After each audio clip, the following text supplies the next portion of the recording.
Tapi berkali-kali Alkitab mengatakan malaikat menolong dia. Nah di sini kita harus tahu, we live by faith, not by our vision in our eyesight. Kita hidup dengan visi iman, bukan kita hidup dengan pandangan mata. Saudara-saudara, Paulus berkata kita berjalan di dalam iman, kita bukan berjalan di dalam pandangan mata. Maka kita bukan hanya mengerti dan yakin sesuatu yang bisa dibuktikan oleh mata saja.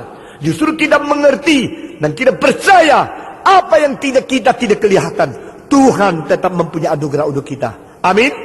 Saudara-saudara, berkali-kali saya berkata kepada saudara, besok sampai di surga baru engkau tahu berapa kali engkau mau meleset, tetapi akhirnya ditahan oleh Tuhan.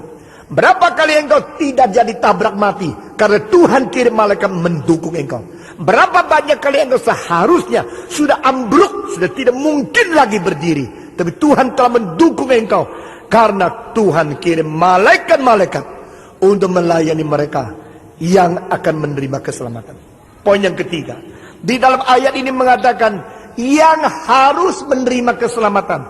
Terjemahan lain adalah yang akan menerima keselamatan. Berarti apa? Bukan sampai engkau sudah menerima keselamatan baru ada pertolongan Tuhan.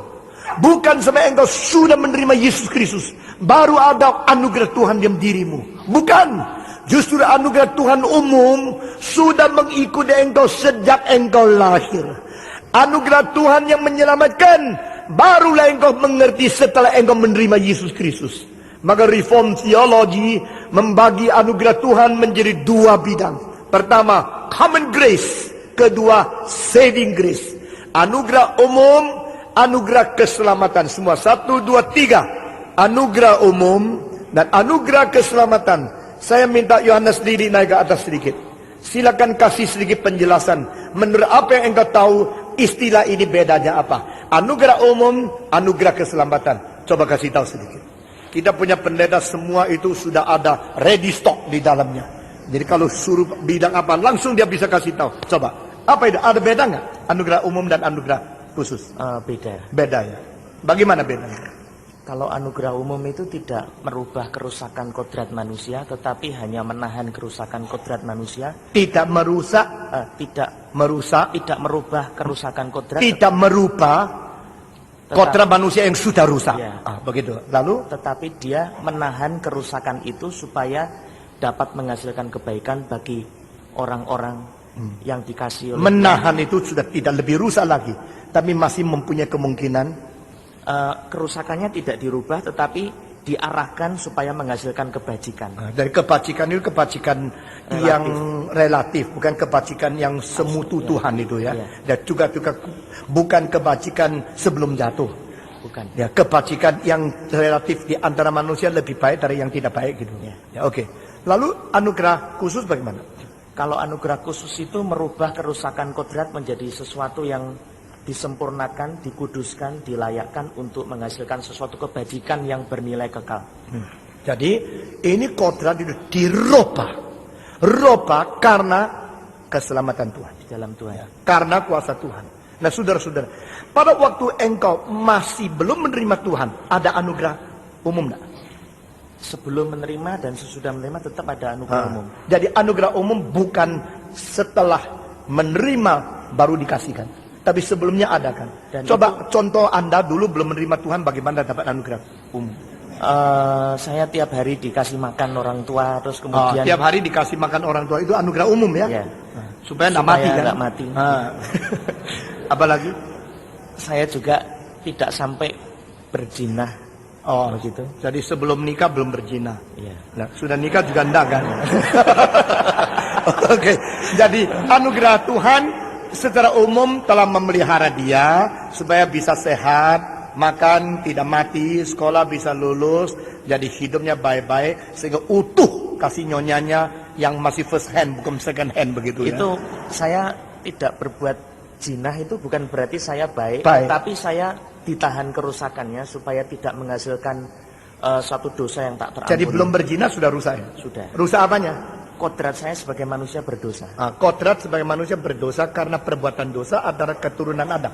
Karena saya dilahirkan di dalam Adam. Dilahirkan di dalam arus hidup Adam itu ya. Sehingga itu dosa, ada dosa kodrat. Ya. Ya, bukan dosa pribadi ya. Nah, lalu waktu itu engkau mendapatkan anugerah untuk dipelihara ya. Sampai menuju kepada satu saat engkau menerima Tuhan Yesus. Ya. Begitu dah. Jadi anugerah itu juga menuju kepada anugerah yang lebih lagi. Ya. Anugerah. Ini reform theology. Nah, saudara kalau bedakan reform theology sama yang bukan reform theology, jauh luar biasa. Beda sekali. Karena banyak yang tidak mengerti akan kerangka dan zat-zat asasi daripada Alkitab, sehingga anugerah-anugerah selalu dipikirkan kalau kaya anugerah Tuhan. Kalau engkau, terima kasih, engkau dengar kesaksian selama 20 tahun di Indonesia yang bersaksi anugerah Tuhan, yaitu kesembuhan, kekayaan, kelancaran, kesehatan, itu anugerah. Itu orang yang tidak mengerti apa yang dikatakan dalam kitab suci. Nah, saudara-saudara, itu sebab siapa saja ikut street, mau belajar baik-baik, tidak usah hanya dengar khotbah saya, belajar di pendeta-pendeta kita, engkau akan mengerti banyak tentang firman Tuhan. Kita teruskan. Nah, anugerah umum kadang-kadang mengandung toleransi Allah yang membawa engkau menuju kepada kemungkinan menerima Tuhan Yesus sebagai juru selamat. Nah, kadang-kadang Tuhan begitu panjang sabar. Engkau berbuat dosa pun dibiarkan. Engkau berbuat dosa pun ditoleransi. Nah, toleransi dan panjang sabar Tuhan itu bukan untuk dipermainkan. Orang bilang, tidak apa-apa toh. Saya berbuat dosa pun tidak apa-apa. Saya tidak dihukum kok. Jadi boleh saja. Gila kamu, saudara-saudara. Semua keadaan yang engkau rasa bebas, tidak ada hukuman, tidak berarti boleh. Hanya berarti Tuhan sedang menunggu engkau menuju kepada pertobatan. Mari kita membaca ayat ini. Roma pasal 2. Roma pasal 2. Ayat yang keempat dan kelima. Saya minta pendeta Rudi baca, naik ke sini sebentar. Roma pasal 2 ayat 4 dan ayat kelima. 4 dan 5. Maukah engkau menganggap sepi kekayaan kemurahannya? Maukah engkau menganggap sepi kekayaan kemurahannya? Terus. Kesabarannya dan kelapangan hatinya? Tidakkah engkau tahu bahwa maksud kemurahan Allah ialah menuntun engkau kepada pertobatan?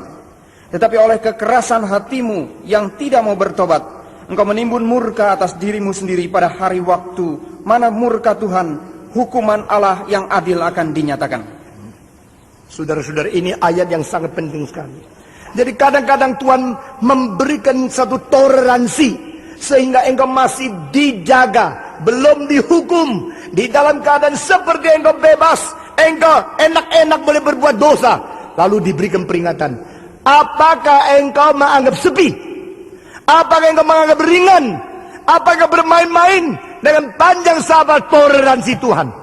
Padahal anugerah itu yang membiarkan engkau ditoleransi adalah memimpin engkau menuju kepada pertobatan. Bertobat berarti apa? Menerima keselamatan. Nah, saudara-saudara, di sini saya minta saudara lihat satu proses dinamika. Berarti pelan-pelan menuju kepada satu hari engkau menerima keselamatan. Jadi kok satu anugerah umum dan anugerah keselamatan, anugerah penebusan. The common grace and the saving grace. Common grace is guiding you toward the saving grace. Di sini engkau belum menerima Tuhan pun sudah menerima anugerah umum. Jangan kira kalau saya tidak Kristen pun bisa sehat. Buat apa Kristen? Kalau saya tidak Kristen bisa kaya, mengapa jadi majelis? Coba lihat yang menjadi pelayan-pelayan di gereja majelis tua-tua bangkrut. Saya yang melawan Tuhan toh tetap begitu berjaya. Saudara-saudara, Alkitab sudah mengandung peringatan kepada engkau.